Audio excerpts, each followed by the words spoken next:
السلام علیکم ورحمۃ اللہ وبرکاتہ۔ حامد المصلی عزیز طلبہ، ہم سب کے لیے اور خاص طور پہ ہمارے ادارے کے لیے بڑی خوش نصیبی ہے کہ آج ہمارے درمیان اچانک کبھی کبھی اللہ کی نعمت بغیر سوچے سمجھے میسر آ جایا کرتی ہے۔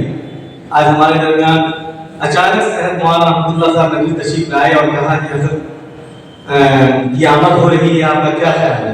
میں نے کہا کہ اندھا چاہے تو آج آپ فوراً حضرت سے کہیں، اگر حضرت کے پاس وقت میسر ہو حضرت ہم لوگوں کا ناصحانہ کلمات سے نواز دیں، ہماری خوش نصیبی ہوگی۔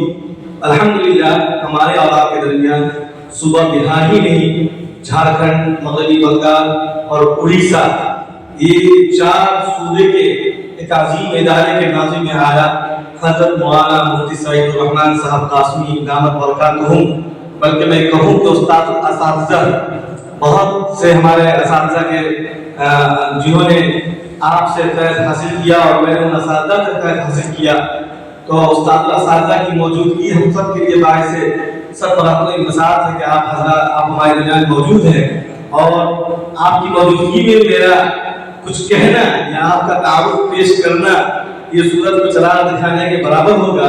میں نہایت ہی ادب اور احترام کے ساتھ حضرت والا سے گزارش کروں گا کہ 2 چند کلمات ہم تمام طالبان علوم نبوت کو نواز کر آپ ہمارا رہنمائی فرمائیں۔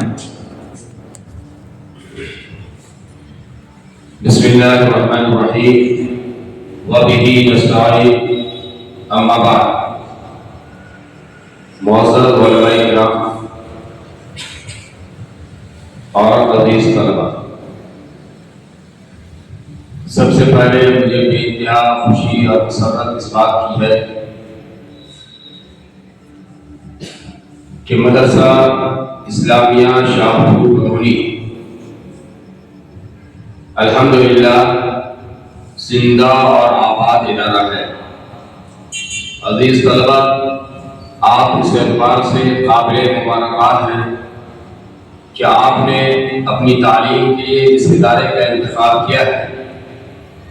الحمدللہ اس میں بہتر تعلیم اور تربیت ہو رہی ہے،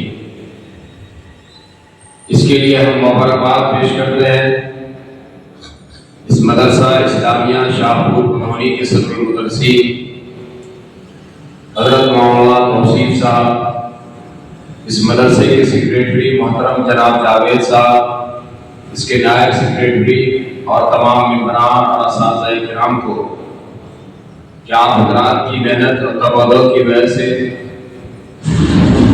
اس ادارے میں اچھی اور معیاری تعلیم ہو رہی ہے۔ عزیز طلبہ، مجھے آپ سے 2-3 منٹ میں کچھ باتیں عرض کرنی ہے۔ پہلی بات تو یہ کہ آپ جس علم کو حاصل کر رہے ہیں وہ علم سب سے اعلیٰ اور رفع علم ہے۔ وہ علم سب سے اعلیٰ اور رفع ہے، وہ اس لیے کہ اللہ کے رسول صلی اللہ علیہ وسلم نے قرآن کریم، اللہ کے رسول صلی اللہ علیہ وسلم نے ارشاد فرمایا خیرکم من تعلم القرآن وعلمہ، کہ روئے زمین پر سب سے بہتر انسان وہ ہے جو قرآن کو سیکھے اور دوسروں کو سکھائے۔ تو آپ قرآن کو سیکھنے کا معاملہ کر رہے ہیں، قرآن کو سیکھ رہے ہیں، اس اعتبار سے آپ سب سے اعلیٰ علم حاصل کر رہے ہیں۔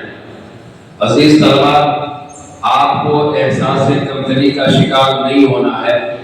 جو بچے اسکول اور کنوینٹ میں پڑھتے ہیں ان کے ٹائی کو، شٹ بوٹ کو دیکھ کر ہمیں احساس کمتری کا شکار نہیں ہونا ہے، وہ اس لیے کہ ہم اعلیٰ اور رفع علم حاصل کر رہے ہیں جیسا کہ اللہ کے رسول صلی اللہ علیہ وسلم نے فرمایا۔ تو پہلی بات آپ کے ذہن میں یہ رہنی چاہیے کہ ہم سب سے اعلیٰ اور رفع علم حاصل کر رہے ہیں۔ دوسری بات، جب یہ علم اتنا اعلیٰ اور رفع ہے تو اس کے حصول کے لیے سب سے بنیادی ضرورت اس بات کی ہے کہ اپنے اندر اخلاص پیدا کریں کہ اس علم کے حاصل کرنے کا مقصد دنیا کمانا نہیں ہے، عہدے کو حاصل کرنا نہیں ہے، بلکہ اس کا مقصد صرف اور صرف اللہ کی رضا جوئی، اللہ کی خوشیدگی حاصل کرنا ہے تو آپ کو پہلا کام یہ کرنا ہے کہ اپنے اندر اخلاص پیدا کرنا ہے۔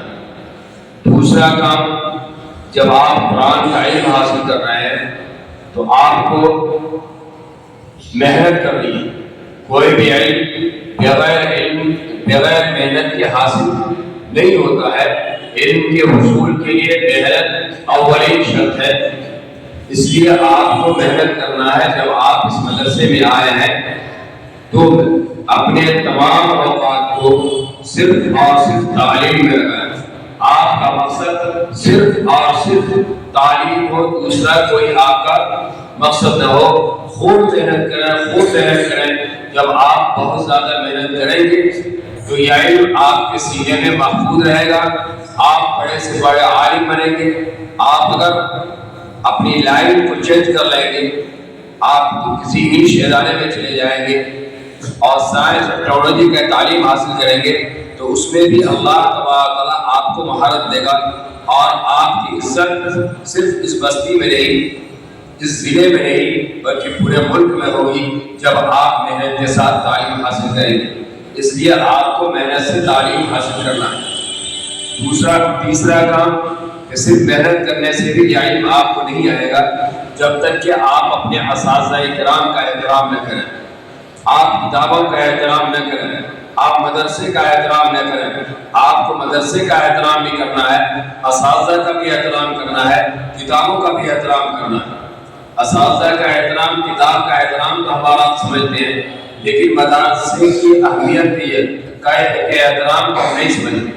مدرسے کا احترام یہ ہے کہ مدرسے کی کسی چیز کو ہم نقصان نہ پہنچائیں، مدرسے کو گندا نہ کریں، اور جہاں تہاں تھوکے نہیں، کوئی غلاظت کہیں نہ ڈالیں، اس کی صفائی اور ستھرائی کا خیال رکھیں، مدرسے کو نقصان نہ پہنچائیں۔ یہ ہے مدرسے کا احترام۔ تو آپ کو مدرسے کا بھی احترام کرنا ہے، جب جا کر کے یہ علم آپ کے سینے میں محفوظ رہے گا، ٹھیک ہے۔ اس کے بعد چوتھا کام آپ کو یہ کرنا ہے کہ گناہوں کے کام سے اپنے آپ کو بچانا ہے۔ میں نے پہلے ہی کہا کہ یہ بہت ہی اعلیٰ اور عرفہ علم ہے، اس کے حاصل کرنے کے لیے گناہوں سے بھی اپنے آپ کو بچانا ہے، غلط کام نہیں کرنا ہے، جھوٹ نہیں بولنا ہے، کوئی کسی منکرات اور فواحش کا ارتکاب نہیں کرنا ہے، موبائل کا مس یوز اور غلط استعمال نہیں کرنا ہے، بلکہ اس عمر میں تو موبائل سے قریب بھی نہیں ہونا ہے۔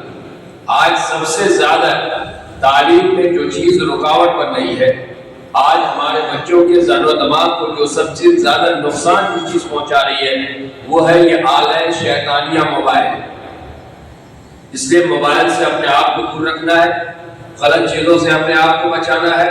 یہ چوتھا کام آپ کو کرنا ہے۔ پانچواں اور آخری کام یہ ہے کہ جب آپ نے محنت بھی کیا، آپ نے گناہوں سے اپنے آپ کو بچایا بھی، اساتذہ کا بھی احترام کیا، کتابوں کا بھی احترام کیا، تو آخری کام آپ کو یہ کرنا ہے کہ اللہ سے مدد مانگیے کہ اللہ جتنی محنت ہم کو کرنا تھا، جو کچھ ہمیں کرنا تھا، سارا کام کر لیا ہے، اب اس علم کو ہمارے سینے میں محفوظ کرنے والی ذات تیری ہے، ہمارے حافظے کو قوت دینے والی ذات تیری ہے۔ اے اللہ، آپ مجھے سے مدد مانگتے ہیں کہ ہم جس علم کو حاصل کر رہے ہیں اس کو ہمارے سینے میں بھی محفوظ کر دیں اور ہمیں اس پر عمل کرنے والا بھی بنا دیں۔ تو یہ کام کریں گے عزیز طلباء انشاءاللہ۔ جب انشاءاللہ یہ کام کریں گے تو آپ ہی میں سے کوئی وہ ہوگا جو مولانا ابوالکلام آزاد رحمۃ اللہ علیہ بنے گا، آپ ہی میں سے کوئی وہ ہوگا جو حضرت مولانا قاسم نانوتوی رحمۃ اللہ علیہ بنے گا، آپ ہی میں سے وہ ہوگا جو حضرت مولانا علی میاں ندوی رحمۃ اللہ علیہ بنے گا، آپ ہی میں سے وہ ہوگا جو حضرت مولانا ابوالمحاسن محمد سجاد رحمۃ اللہ علیہ، حضرت مولانا منت اللہ رحمانی رحمۃ اللہ علیہ، حضرت مولانا قاضی الاسلام قاسمی رحمۃ اللہ علیہ بنے گا۔ انشاءاللہ بنیں گے اور اللہ عزت دے گا۔ بس انہی چند مختصر سی بات کی بات میں اپنی بات ختم کرتا ہوں اور آپ تمام حضرات کے لیے دعا کرتا ہوں کہ اللہ تبارک تعالیٰ آپ تمام حضرات کا جو مقصد ہے اور جس مقصد کے لیے اس مدرسے میں آنا ہوا ہے، اللہ تبارک تعالیٰ اس مقصد میں ہر اعتبار سے کامیابی عطا فرمائے۔ اللہ تبارک تعالیٰ آپ کے اساتذہ کرام کے خدمات کو بھی قبول فرمائے۔ اللہ تبارک تعالیٰ اس ادارہ مدرسہ اسلامیہ شاہپور بگوڑی کو دن دنی رات چوگی ترقیات عطا فرمائے، جہاں کے سیکرٹری اور ممبران حضرات کے خدمات کو بھی اللہ قبول فرمائے. اللہ تبارک و تعالی نے مزید اخلاص کے ساتھ اس ادارے کو قربان چڑھانے کی توفیق مرحمت فرمائے. ربنا تقبل منا انك انت السميع العليم. اور ہم شکر گزار ہیں اس ادارے کے ذمہ داران کا کہ انہوں نے مجھے آپ حضرات کے درمیان کچھ کہنے کا موقع عنایت فرمایا. اللہ ان حضرات کو بہتر بدلہ عطا فرمائے.